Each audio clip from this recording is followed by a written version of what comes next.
சித்தார்த் வந்து அசிஸ்டன்ட் டேரக்டராக இருந்தான். இதுல கன்னத்தில் முத்தமிட்டால். கணத்தில் வந்து மண்டால. அப்புறம் அந்த பார்ட்டியில் டான்ஸ் ஆடும்போது பாடி டான்ஸ் எல்லாம் ஆடினான். அதை பார்த்து சுஜாதா வந்து சங்கர்கிட்ட சொல்ல, இந்த பையன் இருக்கான், அவனை அனுப்பிச்சி விட்றேன், அவனை பாருங்க அப்படின்னு. அப்படிதான் அவனுக்கு வாய்ஸும் பண்ணீங்க, இதுவும் பண்ணுங்க.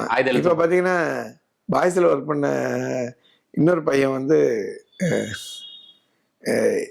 தமன். ஆமா, அவன் மியூசிக் டைரக்டர். அவன் பார்த்தீங்கன்னா தமிழனோட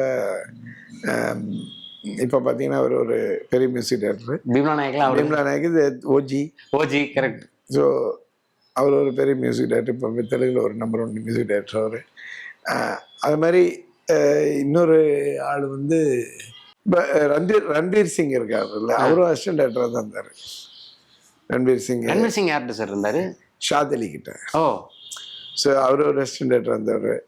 அவருக்கு நாங்கள் ஷைத்தான் படத்துக்காக டெஸ்ட் எல்லாம் எடுத்தோம். அதில் நடிக்கிறதுக்கு ஃபஸ்ட்டு சான்ஸுக்காக ஒரு 4 பசங்க இருப்பாங்க, அதில் ஒரு பையனாக நடிக்கிறதுக்கு வந்திருந்தார். அவரும் டெஸ்ட் நான் தான் ரன் பண்ணேன். கரீனா கபூருக்கு நான் தான் டெஸ்ட் எடுத்தேன் அந்த காலத்தில். அப்புறம் அபிஷேக் பச்சன் இவங்களுக்கெல்லாம் ஆக்ரி மகள்னு ஒரு படம் எடுக்கிறது, அதுக்கு டெஸ்ட் எடுத்தோம். அதுக்கப்புறம் நம்ம யாரும் சொல்கிறது, டீனா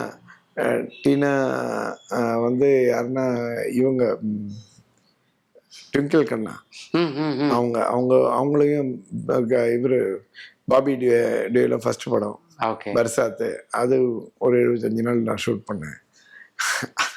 அவங்களுக்கும் ஃபர்ஸ்ட் படத்தில் ஒர்க் பண்ணேன்.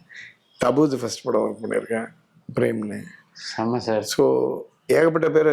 அனுஷ்கா சர்மா, விராட் கோலி வைஃப் இருக்காங்களே, அவங்க அனுஷ்கா சர்மா ரம்னே மடாஜி ஜோடியில் ஃபர்ஸ்ட் படம்.